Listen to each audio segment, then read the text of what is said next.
오늘 우리는 웨스트민스터 신앙 고백서 제19장에 있는 하나님의 율법을 살펴보도록 하겠습니다. 하나님의 율법. 이 주제가 단지 성경에 있는 법에 대한 이야기만을 다루는 일들이 아니라 지금으로 오면서 과연 이제 기독교 윤리가 어떠해야 하는가, 이 사회적인 위치 속에서 우리가 어떠한 삶으로 또 말씀을 증명해야 하는가에 대한 중요한 주제가 되기도 합니다.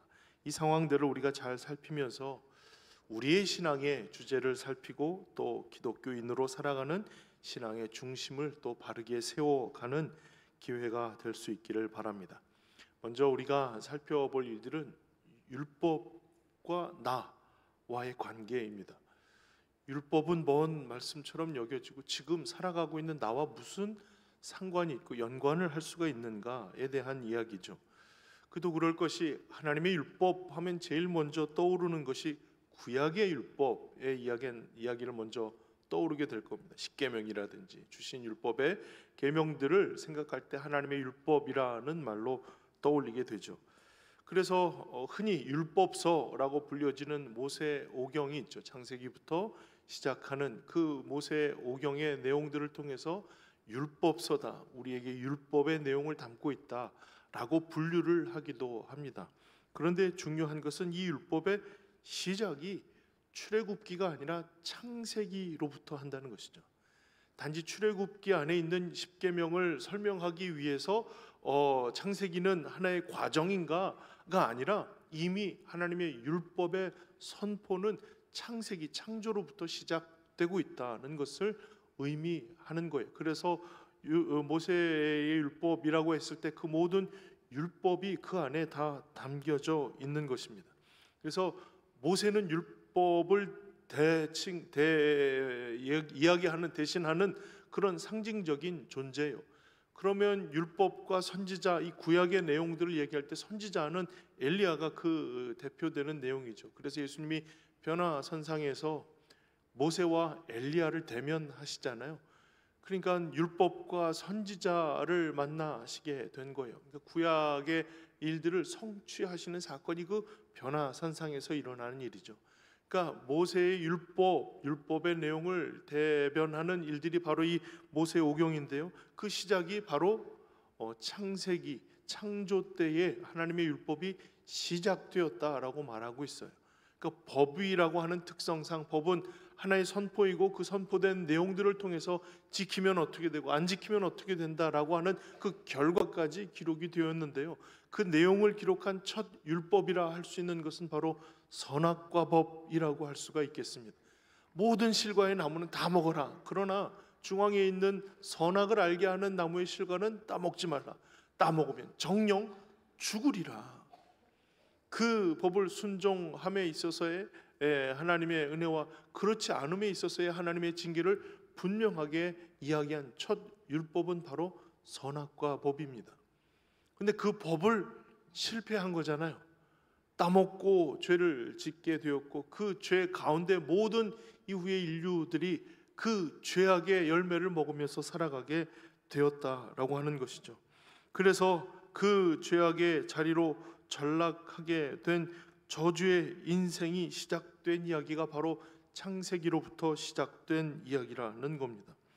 그 이후로 모든 인간은 하나님의 법을 완성할 수 없는, 법이 주어지지만 그 법의 일들을 완성해서 나아갈 수 없는 나약하고 완악한 존재가 되었습니다. 그래서 로마서 3장 20절에 그러므로 율법의 행위로 그의 앞에 의롭다 하심을 얻을 육체가 없나니 율법으로는 죄를 깨달음이니라. 그러니까 율법의 어떤 행위를 가지고 하나님께 합격, 완성을 이야기할 만한 사람이 아무도 없다는 거예요. 그런 육체가 없다는 거예요. 단지 율법은 내가 안 되는구나, 못하는구나, 또 실패했구나, 죄를 깨닫는 용도로 사용되게 되었어요. 그 율법 앞에 서면 그것을 지켜가는 그런 기쁨이나 감격이 아니라 또 실패하고 또 실패하고를 반복해야 하는 그런 나약하고 완악한 존재가 나구나 라는 것을 깨닫게 되는데 율법이 사용되게 되었다는 겁니다. 로마서 8장 3절에도 율법이 육신으로 말미암아 연약하여 할 수 없다고 먼저 선언하죠. 그 육신으로는 연약해서 할 수가 없어요. 그러나 하나님은 하시나니 라는 겁니다. 하나님이 하셨다는 거예요. 물론 하나님이시니까 율법을 다 완성하실 수 있겠죠. 율법을 다 지키실 수 있을 거예요. 그런데 우리에게 어떻게 율법을 완성하셨는가에 대한 내용이 그 뒤 말씀이죠. 곧 죄로 말미암아 자기 아들을 죄에 있는 육신의 모양으로 보내어 육신의 죄를 정하셨다는 겁니다. 하나님이 어떻게 하셨는가라는 것은 그 아들을 죄 있는 육신의 몸으로 보내셔서 육체로는 도저히 하나님의 법을 완성할 수 없는데 완성하는 자로 만드셨다는 거예요. 율법을 완성시키셨어요. 완전히 그 율법을 성취하셨고 그 육체로 말미암아 죄 있는 육체로 말미암아 하나님의 인정이 되는 그와 같은 삶을 살게 되셨다는 겁니다. 이것은 어마어마한 사건이 되었고 앞으로 그 십자가의 은혜를 뒤밟고 가는 이들에게는 더 이상 율법의 요구를 받지 않는, 율법의 요구에서 자유로운 존재가 되었다는 것을 선언하는 것이죠. 그래서 예수님께서 오셔서 이 땅 안에서의 목적을 말씀하실 때도 마태복음 5장 17절, 오늘 우리가 읽었던 말씀이에요. 내가 율법이나 선지자를 폐하러 온 줄로 생각하지 말라. 폐하러 온 것이 아니요 완전하게 하려 함이라. 여기서 예수님께서 뭐라고 언급하기를 시작하시냐면 율법과 선지자, 이게 구약이라고 했잖아요. 구약에 있는 내용을 폐하러 온 줄로 생각하지 말라. 폐하러 온 것이 아니라 완전하게 하려 함이라는 것입니다. 그러니까 예수님께서는 구약에 있는 모든 내용들, 그들에게 법으로 선포되었던 내용들, 그래서 기억하고 지키고자 했던 내용들을 다 지키시기 위해 이 땅에 오셨다는 거예요. 그것을 하나님이 하셨다라고 로마서에서 표현하게 된 것이죠. 사랑하는 성도 여러분, 예수님께서 사람들에게 분명하게 알려주신 것은 예수님만이 율법의 요구를 온전히 이루신 분이시라는 겁니다. 원래는 율법은 죄를 깨닫게 하기 위한 것이 목적인데 말이죠. 예수님은 그 율법을 온전히 이루셨어요. 그래서 그 덕으로 모든 율법의 정죄함에서 우리는 자유하게 되었고 온전히 예수님의 대속하신 그 은혜를 받은 존재가 되었다라고 표현할 수가 있다는 겁니다. 이것은 이미 우리가 지난 여러 고백을, 신앙 고백을 다루면서 충분히 반복하여 이야기했던 바입니다. 그렇다면 그 율법이 지금 나와 무슨 의미가 있고 상관이 있단 말입니까? 분명한 것은 오늘 그 19장의 신앙 고백서는 모두 7개의 항목으로 되어 있어요. 첫 번째, 두 번째 항목은 바로 이 창조로부터 시작해서 하나님의 율법이 시작되었다는 것을 설명하고 있고, 세 번째 항목에서 무엇을 이야기하고 있냐면 이미 구약의 의식법은 다 폐지가 되었다라고 선언하고 있어요. 구약의 모든 의식법은 신약에 와서 다 폐지가 되었다는 겁니다.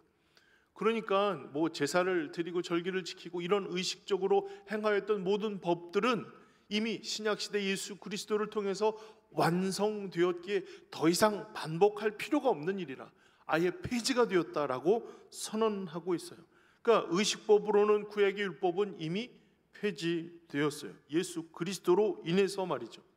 자, 그렇다면 이 법이 여전히 우리에게 읽히고 또 그것을 기억해야 할 이유는 의식법으로서는 폐지가 되었지만 도덕법으로는 우리의 삶을 규정하고 우리의 삶의 실천을 위한 하나의 이정표로는 여전히 존재하고 있다는 거예요.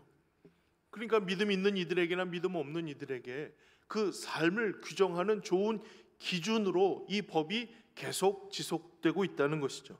로마서 3장 31절에도 그런즉 우리가 믿음으로 말미암아 율법을 파기하겠느냐? 그럴 수 없느니라. 도리어 율법을 굳게 세우느니라. 믿음 때문에 율법을 파기하겠느냐? 우리가 믿음으로 천국 가고 믿음으로 하나님의 자녀가 됨을 선언하는 거 아닙니까? 이것으로 우리의 구원을 분명하게 확신할 수 있게 되는데요. 그러니까 이것 때문에 율법이 이미 폐기되었지만 이것을 버릴 수 있느냐? 그렇지 않다는 거예요. 오히려 율법을 굳게 세운다는 겁니다. 구원을 위해서 우리 율법은 이미 폐기된 것과 같지만 우리의 삶을 규정하는 일들을 위해서는 율법이 있어야 한다라고 하는 의미예요. 자, 그렇다면 여전히 그 율법이 우리의 삶을 규정하는 데 필요하고 유익한 일이라 하는 것을 개혁자 칼빈도 분명하게 선언하고 있는 바입니다. 율법을 통해 하나님이 무엇을 기뻐하시는지, 무엇을 요구하시는지를 알 수 있는 유용함이 있다라고 가르치고 있어요. 그러니까 율법은 의식법으로는 폐지가 된 것이 확실하지만 원래 하나님이 뭘 기뻐하셨는지, 백성들에게 뭘 요구하셨는지를 알고 그것을 순종하고 또 그것을 분별하기 위해 유익한 기준이 된다라는 겁니다. 그러니까 이 말씀을 지키는 일들이 지금까지도 하나님이 기뻐하시고 하나님의 백성들에게 요구하시는 삶이라는 것을 분명하게 알려주는 기준점 같은 것이라, 그런 유익이 있다라고 알려주는 일이죠. 그러니까 하나님의 우리의 삶이 여전히 뭔가를 요구하시고 우리의 삶을 통해 기뻐하기를 원하시는 삶이 있다는 것과, 그리고 그것을 통해서 어떻게 해야 할지를 결단하고자 할 때 이 하나님의 법이 그것의 좋은 기준이 될 수 있다라고 하는 겁니다. 우리는 주께로 마음을 향하는 결단을 내릴 수가 있습니다. 이 율법을 통해서 지금까지 우리에게 영향을 가진 이유가 바로 여기에 있다라고 할 수가 있을 겁니다. 자, 그렇다면 구체적인 하나의 예를 하나 들어봅시다. 에베소서 5장 3절에서 바울의 선언된 이야기예요. 음행과 온갖 더러운 것과 탐욕은 너희 중에서 그 이름조차도 부르지 말라. 이는 성도에게 마땅한 바니라. 성도가 마땅히 지켜야 할 법이 이것이라 라고 알려주신 것이죠. 그것이 뭐냐면 음행과 또 더러운 것, 온갖 더러운 것, 탐욕스러운 것, 이거는 그 이름조차도 부르지 마라는 거 아니에요? 그러니까 그것에 대해서 이름조차도 부르지 말아야 할 성도들의 마땅한 바를 선언했어요. 이 말씀이 벌써 1세기 초반에 기록된 말씀이니까요. 이 1세기 초반에 기록된 말씀은 여전히 그 율법이 우리들의 삶을 규정하는 중요한 기준이 된다는 것을 우리에게 일러주고 있는 거예요.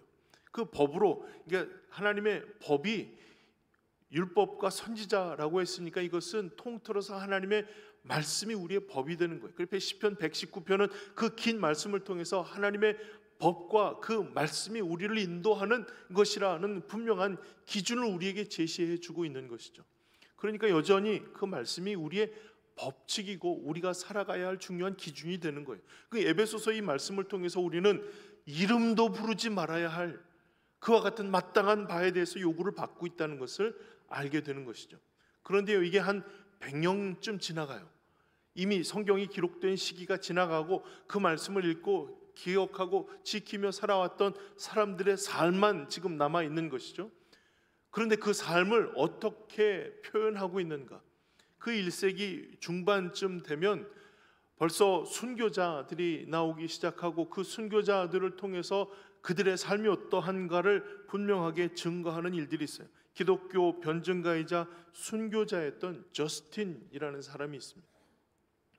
기독교 변증가라고 하면 기독교의 교리를 변호하고 사람들에게 그의 옳음을 증명하는 그와 같은 역할을 주로 도맡았던 사람을 변증가라고 하는데요. 그 기독교 변증가이면서도 165년경 순교한 저스틴이라는 사람이 있어요. 순교하기 전 로마 황제에게 이와 같은 서신을 보내는데 그 중에 일부의 내용을 인용해서 말씀을 드립니다. 황제여, 만일 기독교인들의 신조에 대하여 궁금하다면 그들의 행실을 살피십시오. 그들의 행실로 인해 그들이 믿고 따르는 바를 알 수 있을 것입니다.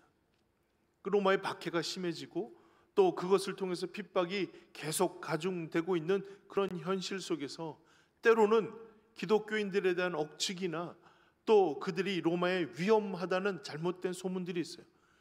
아닙니다. 그렇지 않아요. 그들이 뭘 믿고 따르는지, 그들의 행실을 보시면 그들이 뭘 믿고 따르는지에 대한 기독교 교리를 제대로 알 수 있을 겁니다 라고 편지를 보낸 거예요. 그러니까 이건 어마어마한 이야기예요.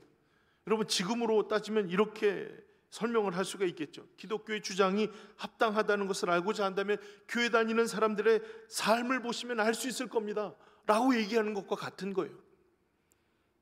여러분, 이 말이 지금도 우리에게 유효한 말이 될까요? 그 말이 정말 유효합니다. 여러분, 기독교의 교리가 이 세상에 결코 해가 되지 않아요.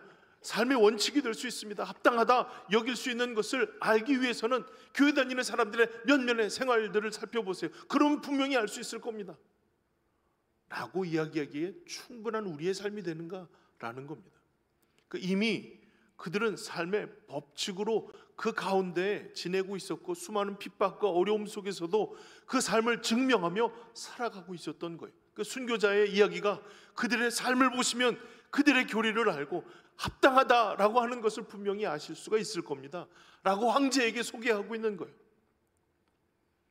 이미 말씀이 있었고, 그 말씀이 한 100여 년 지난 이후에 삶의 모습들을 돌아보면 여러 핍박과 압박의 현장 속에서 그들의 말씀을 철저히 지키며 살아가는 삶이었다라고 하는 것을 유추할 수가 있는 거죠. 기독교인들은 모두가 지향하는 바를 다 가지고 있습니다. 그것이 바로 하나님의 말씀의 기준을 가지고 오늘 우리의 삶을 읽어갈 중요한 판단의 근거를 그 말씀에 둔다는 것을 의미하는 거예요. 여러분, 모두가 다 그렇게 살아. 이게 우리의 삶의 기준이 아니라는 거예요. 모두가 다 그렇게 살아. 다 그렇게 해. 이게 우리의 삶의 근거, 기준, 판단의 기준이 아니라는 거예요. 모두가 다 그렇게 살지만 우리는 하나님이 우리에게 주신 하나님의 법을 근거로 살아갑니다 라는 게 우리의 삶의 기준이 되는 거예요. 이게 적절한 예가 될지는 모르겠습니다만은 그래도 한번 드려봅니다. 사람을 잡아먹는 식인종 사회에서는 사람을 죽이는 일이 주요, 잡아먹는 것을 범죄로 인식하지 않습니다. 물론 모든 사람들을 다 죽이고 먹는다라고 하는 것은 아니, 그들 나름대로도 어느 정도 기준이 있을 거예요. 먹어도 되는 사람, 먹으면 안 되는 사람. 이게 지금 말이 좀 이상합니다만은, 그들 나름대로도 뭐 삶의 기준이 있지 않겠어요? 아무리 그래도 먹으면 안 되는 사람이 있고 먹어도 되는 사람이 있어, 뭐 이런 나름대로의 기준은 있겠죠. 그러나 다 그렇게 먹으며 살아가는 사람들이 있어요.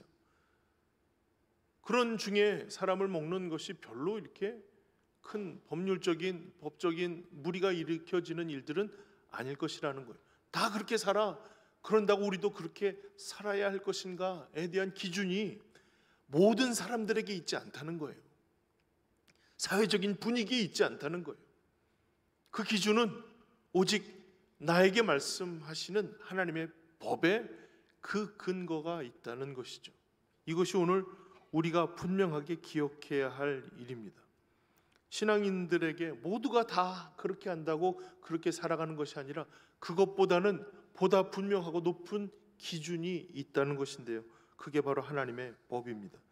우리는 그 법을 성경의 말씀을 통해서 듣고 알게 됩니다. 그 법을 주야로 묵상하면서 하나님께서 여전히 우리들의 삶에 기뻐하실 일들을 기대하시고 뭔가 요구하셔서 나아가게 하시는 하나님의 요구가 있다는 사실을 기억하고 그 삶을 실천하기 위해 애쓰는 사람들이 바로 하나님의 성도들인 것이죠.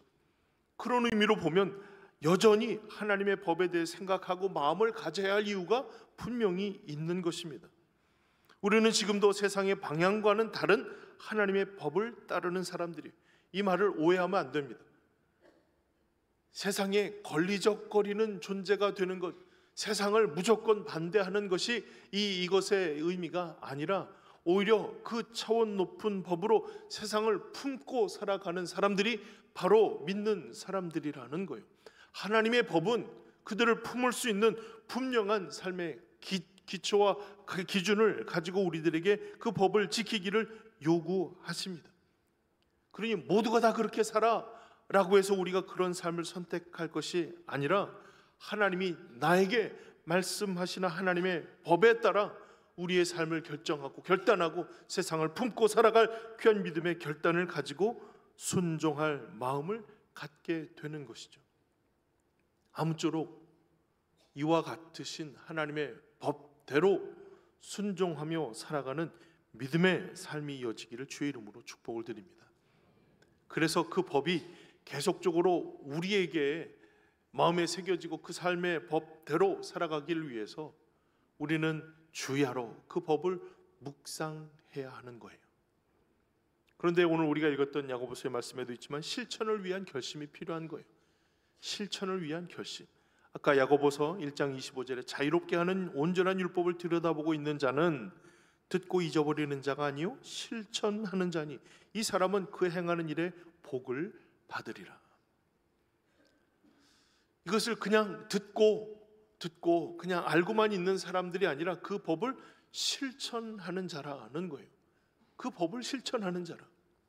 사랑하는 성도 여러분, 이것이 그 행하는 일에 복을 받으리라고 하였으니까 하나님이 예비하신 복이 있다는 것을 의미하는 것이겠죠.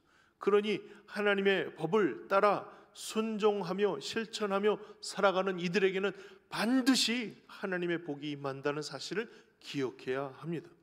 그러니 우리에게는 분명 유익한 삶에 하나님이 주시는 은혜가 있다는 것을 기억하는 것이죠. 그래서 율법의 요구가 우리의 구원을 이루신 예수 그리스도의 십자가 사건을 더 온전하게 하고 더 풍성하게 하고 이런 것과는 상관이 없습니다. 그러나 예수님께서 이루셔서 선언하신 것을 우리의 의지로 되돌릴 수는 없는 일이잖아요. 그렇기 때문에 율법의 요구에 대해서는 우리는 분명 자유하지만 그 행하는 일에 복을 받으리라고 선언하신 것처럼 우리에게 더 풍성한 은혜를 주시기 위한 유익이 있다는 사실을 기억하고 순종하고자 하는 분명한 결심을 내릴 수 있어야 할 것이라는 겁니다. 이 법을 지키기 위해 우리가 최선을 다하겠다는 결심은 물론 유익한 결심이 될 것이죠. 자, 그렇다면 이제 하나의 구체적인 문제를 우리가 다루어 봐야 하겠습니다. 여러 가지 다양한 문제들이 있는데요. 그래 하나님 법을 지키는 일들이 우리에게 유익하고 복된 일이라고 하는 마음은 누구나 가질 수 있는 일이에요. 그런데 말이죠, 이것을 허락하지 않는 분위기라면 어떻게 될까요? 내 의지와는 다른 사회적인 분위기가 있어요. 내 의지는 하나님의 법을 따르고 하나님의 뜻대로 나아가고자 하지만 사회적으로 그것을 허용하지 않아요. 그러면 어떻게 될까요? 지난번 제가 중국을 한 주간 다녀오면서 백두산 방문한 이야기를 여러분들에게 드린 기억이 있는데요. 오후 예배 때 이야기를 구체적으로 했기 때문에 잘 모르시는 분들을 위해서 한 번 더 리바이벌을 해드립니다. 백두산을 가기 위해서 어쨌든 접경 지역을 가기 위해서 중국을 방문할 비자를 내는데요. 비자가 처음에는 취소가 됐어요. 못 간다는 거예요. 근데 어떻게 비자를 다시 받아서 겨우겨우 갈 수 있게 되었어요. 근데 그날부터 시작해서 우리가 돌아오는 그날까지 딱 2명이 공안들이 밀착으로 우리와 함께 다니는 거예요. 우리 다니는 버스 뒤에 졸졸 쫓아다니면서 밥 먹는 데서 같이 밥 먹고 우리가 자는 호텔에서 같이 자고 그런 일정을 계속 이어오게 되었어요. 그 교회 지도자들이다 보니 수요일 날 예배를 드려야 되겠는데 수요 예배를 드리기 위해서 일정상 조선족 목사님이 계신 그 교회 방문해서 함께 예배를 드리고자 했는데 불허가 됐어요. 외국인이 중국인들 모이는 곳에서 함께 예배를 드리는 것은 불허. 그래서 못 갔어요. 그러면 우리 있는 호텔에서라도 예배를 드리지라고 했는데 호텔을 압박해서 문을 잠갔어요. 여러분, 그 외국인들을 모시는 호텔에 식당을 잠궜어요. 식당에서 이제 크니까 우리 거기서 예배를 드리려고 하는데요. 요청을 했더니 물이 새서 지금 안 된다는 거예요. 그 물이 샌 것 좀 우리가 좀 봅시다라고 했더니 문이 잠겼어요. 문 걸어 잠근 열쇠 가지고 있는 사람 퇴근해 버렸어요. 못 한다는 거예요. 아니 이런 경우가 어디 있습니까, 여러분? 그런데요, 못 한다는 거예요. 이건 분명히 이 압박을 준 결과로구나 생각을 하고 알았습니다. 그날은 예배를 드리지 않고 그 다음 날 이동하는 차 안에서 예배를 드렸어요. 그러니까 우리는 하고 싶은데 우리는 지키고 싶은데 그렇게 허락되지 않는 상황이나 허락되지 않는 생각들을 가지고 있는 여러 사회적인 분위기 속에서 있게 된다면 우리는 어떤 선택을 해야 할까라고 하는 겁니다. 실천을 위한 결심이 아무리 된다고 할지라도 그것이 허락되지 않는 상황 속에 있는 일들이라면 어떻게 해야 할 것인가라는 겁니다. 과연 그것으로 영향을 받고 우리의 신앙을 잃어버리게 될까요? 제 결론은 그렇지는 않았던 것 같아요. 차량 안에서 물론 차 움직이는 소리도 시끄럽고 온전히 반주도 없고 주어지는 파워포인트로 보여지는 자막도 없지만 말이죠. 하나님 앞에 올려드릴 찬양의 고백이 있고 그 말씀을 사모함으로 듣고자 하는 마음의 준비는 그 어떤 예배의 순간보다도 은혜로운 시간이었습니다. 코로나 시간을 보내면서도 교회에 나올 수 없는 시기를 맞이하게 되었잖아요. 이건 우리가 직접 경험한 일들입니다. 모든 사람들이 다중시설을 이용할 수 없는 지경도 있었고, 지내는 모든 상황들이 꼭 그렇게 했어야만 하는가, 그런 이야기를 하시는 분들도 있고, 그런 중에도 우리 다 예배 모여서 드렸어요 라고 하시는 분들도 이야기를 들은 적이 있습니다. 다 모이지 못하고 오고자 하는 분들을 굳이 돌려보내야 하는 가슴 아픈 순간들도 있었습니다. 그 중에 느끼게 된 일들이 있어요. 신앙의 가장 중요하고 기본이 되는 일들이 그 속에 있는 이들에게는 비록 그 환경이, 현장이 내게는 불편하고 쉽지 않은 일이라 할지라도 끊임없이 주님을 향한 마음이 불타올랐다는 거예요. 그런데 어떤 이들에게는 이게 좋은 핑계가 되기도 했다는 것이죠. 가슴 아픈 일이에요. 영상으로 예배를 드리면 돼요. 어쩔 수 없이 그럴 수밖에 없는 상황들이 있었고, 이제는 그것이 다 해제가 되었지만 말이죠, 여전히 그 자리에 머물러 있는 분들이 있어요. 이참에 안 나갈 좋은 핑계를 가지고 이제는 괜찮아요, 더 이상은 안 나가도 되겠어요, 영 미안하면 영상으로는 보고 있어요 라고 이야기를 하시는 분들을 간혹 만나게 됩니다. 참 가슴 아픈 일이에요. 그래서 무엇인가를 결단하게 되냐면 각자의 심령에 하나님에 대한 법에 분명한 의미를 새겨야겠다라고 하는 생각들을 갖게 된 거예요. 여러분, 이 웨스트민스터 신앙고백서 33장의 내용들을 굳이 우리가 알아야 할 이유가 뭐가 있을까요? 지난 작년에 임직식을 하면서 저는 웨스트민스터 신앙고백서의 교리를 가지고 선서를 했어요. 임직 받으시는 분들에게 웨스트민스터 신앙 고백서의 교리를 믿고 따르기로 결심하십니까? 근데 여러분, 제가 가르쳐 본 일이 없거든요. 웨스트민스터 신앙 고백서가 어떤 내용인지를 가르쳐 본 일이 없어요. 그런데 그런 분들에게 믿고 따르기로 결정하십니까? 라고 제가 묻고 예 라고 대답을 들어야 했어요. 도저히 그게 안 되겠는 거예요. 계속 임직식을 거행해 왔지만 문득 그런 마음이 들었어요. 그래서 올해 한 해 동안을 아예 이 주제를 가지고 쭉 이어가야겠다라고 결심을 하게 된 것이죠. 사랑하는 성도 여러분, 우리 개인의 마음속에 하나님의 법이 가장 위에, 상위에 있는 법이 안 되면 우리는 항상 핑계를 찾게 돼요. 아니면 말고 더 낫고 우리의 몸에 편안하고 즐거움을 찾기 위한 좋은 핑계거리들을 찾게 됩니다.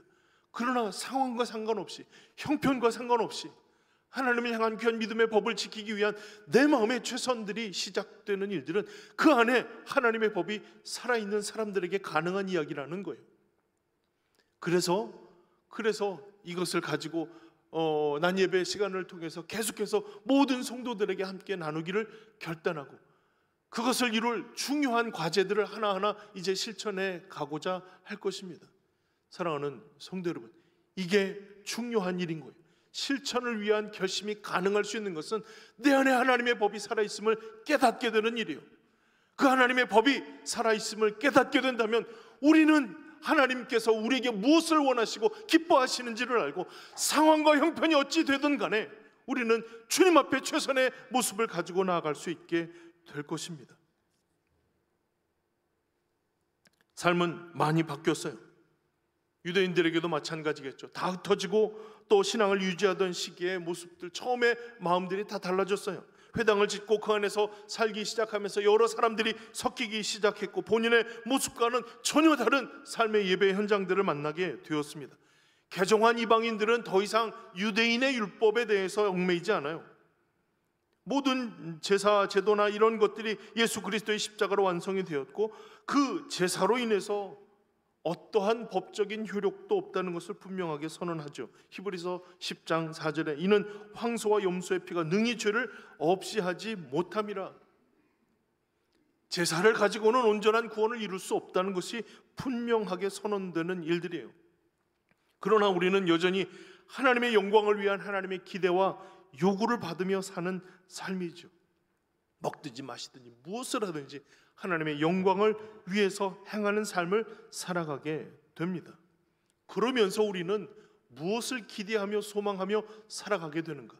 우리가 하나님의 법을 실천하며 순종하며 살아가는 일에 그 끝에 우리가 기대할 수 있는 바가 무엇인가? 예수님이 달란트 비유를 하시면서 그 착한 종들에게 하셨던 말씀이죠. 잘하였도다 착하고 충성된 종아. 잘했다라고 하는 것은 그 삶에 대한 예수님의 총평일 거예요. 그래, 잘했어. 10달란트 5달란트, 야 왜 넌 5달란트밖에 안 되냐, 얘는 10달란트인데, 비교하는 게 아니라 그 삶에 잘했다라고 인정해 주시는 칭찬이에요. 그 다음에 칭찬은요, 조금은 의미가 좀 달라요. 착하다라고 하는 말은 선하다는 의미예요. 좋다는 의미예요. 그런데 원래 우리의 성품은 좋지 않아요. 타락하고 배신하고 연약하고 미련한 우리들의 모습이죠. 좋다는 표현은 하나님의 선언이에요. 우리의 보기에도 우리 스스로가 부끄러운 존재들인데 하나님의 보시기에 좋은 거예요. 좋다고 여겨주신 거예요. 이 성품은 우리 것이 아니에요. 하나님의 선언적인, 그래서 바뀌어진 우리들의 성품인 거예요. 그런데 그 다음 칭찬은 전적으로 우리에게 달려있어요. 충성된 종아. 잘하였다, 착하고 충성되었다 라고 할 때 그 충성에는 우리의 최선이 달려있는 거예요. 10달란트면 10달란트, 5달란트면 5달란트만큼의 충성이 그 삶에 녹아 있었어요. 주님의 칭찬이 거기에 있는 거예요. 충성되었구나. 1달란트 받은 이는 당신이 고약한 사람이라 이거 가지고 이룰 수도 있으니까 이거 고이 모셔뒀다가 그대로 드려요. 악하고 게으른 종아 라고 그를 책망하시잖아요. 그러니 그 충성에는 주님의 우리의 삶에 대한 칭찬이 담겨져 있는 거예요. 우리가 기대하는 바는 바로 여기에 있는 것이죠. 잘하였다, 착하고 충성된 종아. 비록 우리에게는 얼마 있지 않은 일들이지만 최선을 다했어요 라고 하는 게 우리의 삶의 마지막 고백이 될 것이라는 겁니다. 여기에 대하여 잘하였다, 착하고 충성된 종이로구나. 우리를 이와 같이 대하실 주님의 기대와 또 그 칭찬의 말씀을 사모함으로 오늘 우리의 삶을 살아가는 거예요. 그런데 그 법이라는 것이요, 때로는 우리에게 무겁게 여겨지고 힘겹게 여겨지잖아요. 그 19장의 내용 중에 7개 항목으로 되어 있다고 했는데요, 그 세 번째부터의 항목 속에서는 분명 그것이 우리에게 실천할 분명한 의지가 되는 일들이라는 것을 강조하고 있고요, 7번째 마지막 항목을 그대로 읽어보겠습니다. 지금까지 언급한 율법의 용도는 복음의 은혜와 상충하지 않고 오히려 잘 조화를 이룬다. 그리스도의 영이 사람의 의지를 정복하시어 율법에 계시던 하나님의 뜻에 요구하는 바를 자유롭고 즐겁게 행할 수 있는 능력을 허락하신다. 이 참 귀한 말이에요. 그리스도의 영이 사람의 의지를 정복해서, 그리스도의 영이 사람의 의지를 정복해서 이 모든 하나님의 요구를 끝까지 이룰 수 있도록 힘을 주시고 권능을 더해 주신다는 겁니다. 그러니 이것을 행하는 이들에게는 무거움이나 억지로 행하는 일이 아니라 자유롭고 즐거움으로 이 모든 일들을 행할 수 있는 능력을 우리에게 부여해 주신다는 것이죠. 사랑하는 성도 여러분, 우리에게는 기대가 있습니다. 잘하였도다, 착하고 충성된 종아. 이 칭찬을 기대하며 우리는 하나님께서 우리에게 부여해 주신 자유롭고 즐거움으로 감당할 수 있는 귀한 은혜를 구하며 오늘을 살아가게 되는 거예요. 주야로 그 말씀을 묵상하며 그 법이 우리에게 이르는 바에 대하여 잘하였도다 충성된 종아 라고 우리에게 칭찬하실 주님의 칭찬을 기대하며 그 귀한 삶의 기준을 가지고 오늘을 살게 되는 것이라는 겁니다. 사랑하는 성도 여러분, 우리의 헌신이 비록 온전치 못하고 다 이룰 수 없는 한계를 가지고 있는 연약함이 있지만 말이죠, 하나님은 최선을 다한 그 삶에 하나님의 것으로 채우시고 칭찬해 주시리라 믿습니다. 우리 함께 그 칭찬을 기대하며 하나님의 법을 우리의 삶의 가장 귀한 법칙으로 여기고 그 귀한 삶을 듣고 잊어버리는 자가 아니라 실천하는 자로 복을 받는 삶을 이어갈 수 있기를 주님의 이름으로 축원합니다.